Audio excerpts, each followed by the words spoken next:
Today we're going to cover our sixth day of notes in our Rome unit. And this time we're going to cover the decline and fall of the Roman Empire. Now, last class we talked about the rise of Christianity and how it was able to thrive due to the Roman Empire. In the class before that, we talked about how Rome became an empire under Augustus along with the Pax Romana. So we're going to skip a couple hundred years to get to the decline of Rome. And Rome didn't fall in a day. It's going to take quite some time for it to finally hit rock bottom. And that's what we're going to look at today. Looking at this map, you can see how far Rome has expanded. Remember, we began as this city here in Italy on the Mediterranean Sea. And now our northern border is in Britain. Our western border is in Spain. The southern border is in North Africa. And the eastern border is Mesopotamia. So this empire has grown and expanded, and that's one of the reasons that we're going to see it begin to decline. So Emperor Augustus ended up leading Rome into the Pax Romana, the Roman peace, 200 years of peace and prosperity. But that Pax Romana will end in 180 CE with the death of Emperor Marcus Aurelius.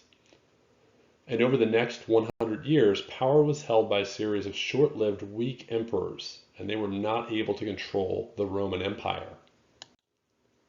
This was a time period where being an emperor was not very good for your health. Most of these emperors did not reign for very long. In fact, we have some time periods called Year of the Five Emperors, because in that 1 year, 4 of those emperors died. We also have the Year of the Six Emperors. So it was not a good idea to be an emperor during this time period. Very few died of natural causes. Most of them would be executed, murdered, die in captivity, and some died of illness. And even though we usually think of the emperors having all the power, it was really the soldiers who would install the emperor. So if you upset them, you were going to be taken out. And that was just one of the problems that Rome was going to face as it begins to decline. We can break down the reasons for the decline of the Roman Empire into 4 categories. Economic, meaning having to do with money or trade. Political, as in who is in charge. Military, and social, what society, what the people within Rome are dealing with. First, we'll look at the economic causes for the decline of Rome. One of the problems that they're going to face will be the hostile tribes on their borders. As the Roman Empire expanded, their borders are longer and longer, and they're not able to control them the way they used to be able to. And these hostile tribes will make trading more difficult. Same with pirates within the Mediterranean Sea. And now that trade has been disrupted, it is going to hurt Rome. We need more soldiers to man the borders. And that is going to cost money. So we're going to have to impose high taxes on the people. And whenever taxes go up, the people are usually unhappy about it. These high taxes will also support the government bureaucracy that extended all the way from Rome out to the provinces like Britain or Mesopotamia or North Africa. And that's going to be expensive. The Romans are not bringing any new gold or silver into the economy. At this point, they're done conquering new lands. So they're not bringing any more plunder from outside of Rome into their economy. We end up with inflation, which is an important word.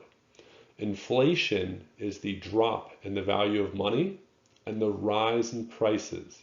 Your money cannot buy as much as it used to.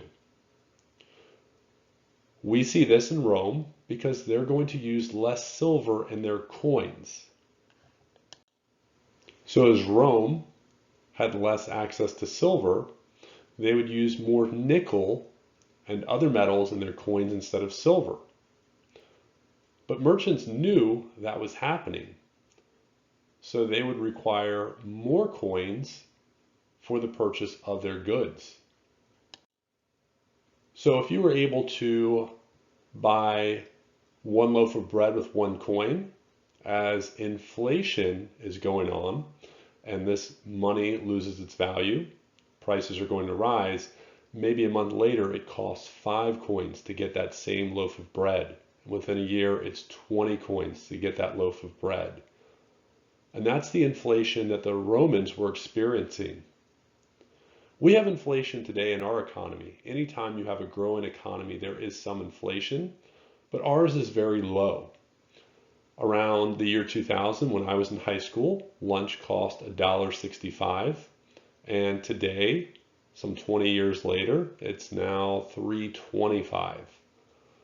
So we do have some inflation going on, but again, that's 20 years and it's only gone up like $1.50.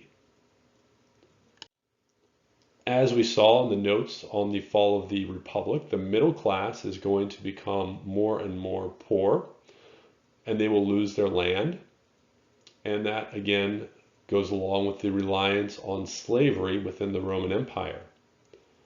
Slaves are cheap labor, and that means that we don't need as many middle class workers, as many farmers who own their own plots of land. We're going to buy up their plots of land, and they're going to move to the cities. We will also see the Romans overwork their soil. As the population grows, they're not able to supply enough food to the people. And of course, warfare will also break out, meaning we have less farm workers. That leads to poor harvests and food shortages. Political causes for the decline include the government becoming too strict. And when the government becomes too strict and authoritarian, the people are going to fight back. There were no rules for succession of an emperor. That's why we had so many of them. All this time, Rome was pretending to be a republic, so there were never any official laws on how to elect the next emperor.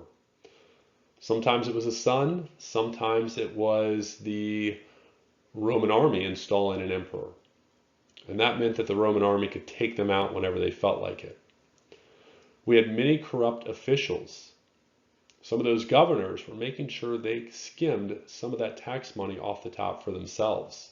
So instead of sending all the taxes they collected from their people, let's say in Britain, they would keep most of it for themselves and only send a little back. And it would be very difficult for the Roman army to go all the way to Britain, track them down, and get that money. We'll see civil war time and time again divide the empire, just as we did in the end of the Republic. And that divided empire is weak. People are less loyal to the emperor because these emperors don't stick around, and instead they're more loyal to a military commander, someone who can actually protect them, someone who can get them food and supplies. We're going to see the Romans have problems with their military. The Roman borders would be invaded by foreign European tribes. These were people that the Romans called barbarians. They called them barbarians because they thought that their language sounded like they were just saying bar, bar, bar, bar, bar. They couldn't make it out, so therefore these people were barbarians. Now, to fight against the barbarians, the Romans would pay some of these foreign soldiers to fight for them as mercenaries. A mercenary is a soldier paid to fight, but they were less loyal to the empire. They didn't care about fighting for Rome. They just wanted to make some money for themselves so they could survive. So sometimes they would learn the Roman ways of fighting, and when faced with fighting some of their own tribes, they would desert the Roman army and take their knowledge back to their own tribes and begin fighting against Rome. It didn't matter to them. They already had their money and their food, and they were gone. During this time, the army lacked training and discipline, something that had helped the Romans to conquer all this territory. It was disappearing, and there were low funds for defense. They weren't able to pay these soldiers anymore. So the military was in upheaval during this time period. Roman society was also on the decline. We had a population decline due to disease, famine, and warfare. They also faced moral decay. They lost their values and their loyalty to Rome. Because things were going so bad, people weren't really looking forward to the future. Instead, they were trying to survive day to day, and we end up with higher levels of crime. The people were disloyal. They were no longer patriots to Rome, and they don't trust the emperor. The commoners had relied on bread and circuses within Roman cities to get them through. Remember, the bread to feed them and the circuses to entertain them, but it was expensive, and the people had began to rely on it. But when you give people something and it becomes part of their daily life and you take it away, they become upset. And that's what happens. We get more resentment between the rich and the poor as these bread and circuses are taken from the poor. We do have two emperors who try to reform Rome. Remember, reform is going to be changes for the betterment of society. The first of those is Diocletian, who rules for about 20 years. Before becoming emperor, he was a military leader, and his goal is to restore order to the empire. One of the first things that he does is to double the size of the army in order to protect the borders, secure trade, and from there he will set fixed prices on goods. This means that no matter where you're at in Rome, the price of bread will remain the same. Merchants can't overcharge you for this bread. And this doesn't really fix the problem, though. We end up seeing a black market form. And now people will set aside some of that bread or whatever good they're trying to sell and sell it maybe in the back of their shop for higher prices. So it doesn't fix everything. He also limits personal freedom. He doesn't want anyone speaking out against his rule. He was also anti-Christian and was part of the persecutions that went on that we talked about last class. What he is most known for, though, is dividing the empire into two parts. So we say Diocletian divides. Both start with the letter D. He ends up creating a Greek-speaking Eastern Empire and a Latin-speaking Western Empire. And together they form the Roman Empire, but he appoints a co-ruler or co-emperor to the West. He said the empire is just too big for one man to rule. I'll rule the East, and I'll appoint someone else to rule the West. We'll work together, but now I don't have to do everything on my own. And even though the capital of the Roman Empire was the city of Rome, Diocletian gave that up to his co-emperor. He was from the East, he had a palace built in Croatia, and he would rule from the Eastern Emperor. So we see a shift in power between the West and the East in the Roman Empire. So looking at this map, we can see the dividing line between the Western Empire, centered around the city of Rome, and the Eastern Empire, centered around the city of Byzantium. And Byzantium is where Diocletian will make his home. And because the Eastern Empire included Greece, they speak the Greek language, while the Western Empire was centered around Rome, so they spoke Latin. The next emperor we're going to talk about is Constantine, and we talked about him in our last class, The Rise of Christianity. He was emperor of the West following a civil war in 312 CE. But he's going to undo Diocletian's policy of having Rome split in half, and he'll gain total control of Rome in 324 CE. So he brings Rome back together, He's also known for legalizing Christianity with the Edict of Milan. Okay, that's going to legalize Christianity. Make sure you remember that term. So Constantine is going to be baptized and become a Christian. He'll also issue the Edict of Milan, which legalizes Christianity, but he's also known for moving the capital. The capital of Rome will move from the city of Rome to Byzantium. Byzantium was an older city located on the Bosporus Strait between the Black Sea and Mediterranean Sea. And this was a strategic location because it was a crossroads of trade between the East and West. It was also in a strong defensive position, as we will see later in this unit. Today, Byzantium would be in Turkey, but that's no longer its name. We're going to see the center of power shift away from the city of Rome and now to the east to Byzantium. But under Constantine, the city will be renamed Constantinople. And that's how we will see this city in our test and on the notes or anything else. So we're no longer calling it Byzantium. It is now Constantinople in our class. Of course, next year it changes its name once again, and it will be called Istanbul. But for us, Constantinople.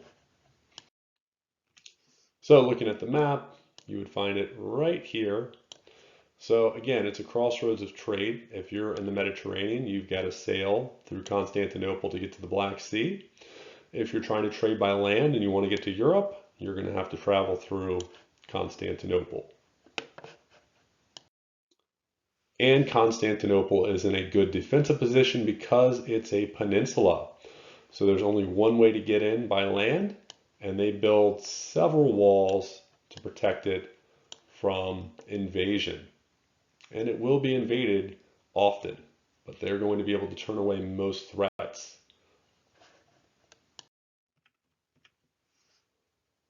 Rome will face foreign invasions, especially around their northeastern border, which is where Gaul and Germania meet.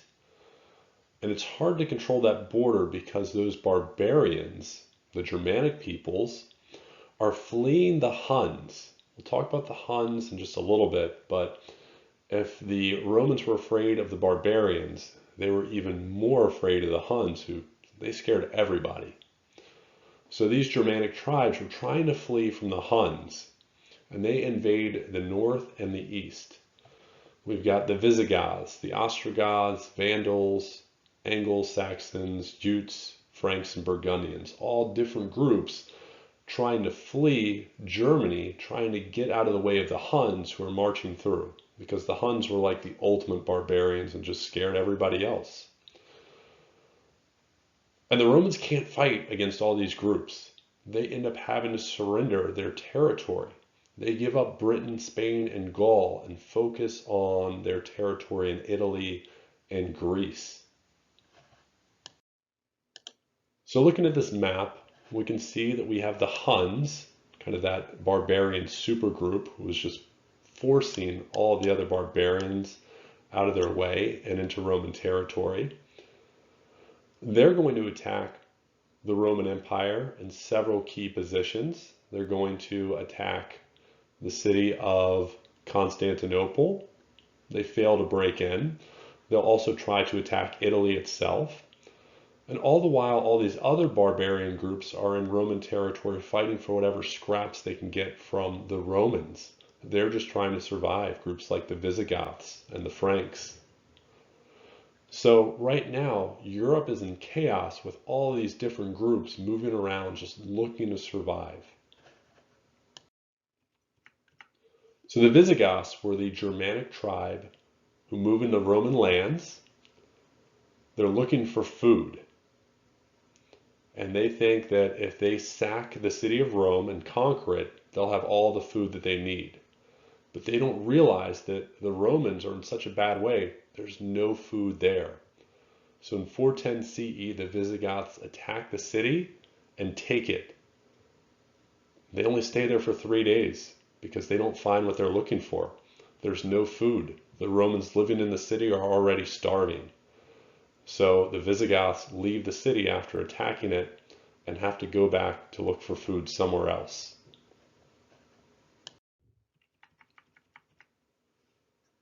So the Huns were the supergroup of barbarians that we've been talking about.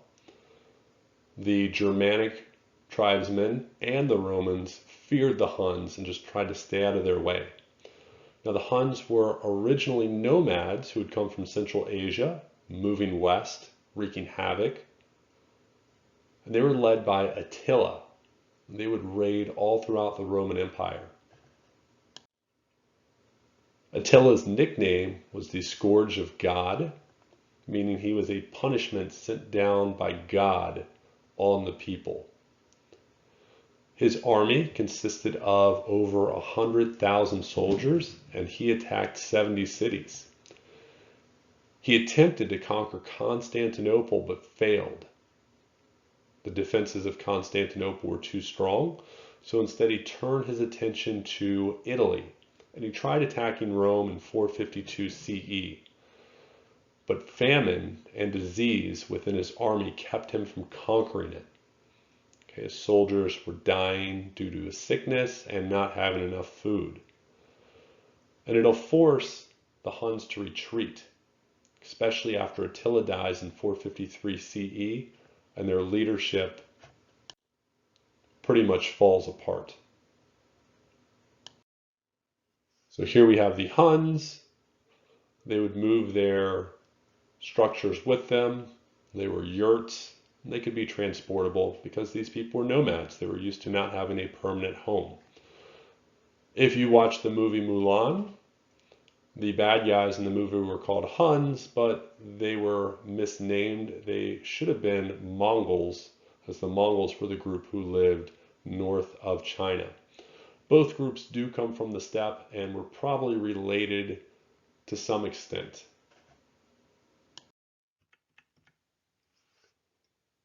So in 476, we get the nail in the coffin, the final fall of the Roman Empire.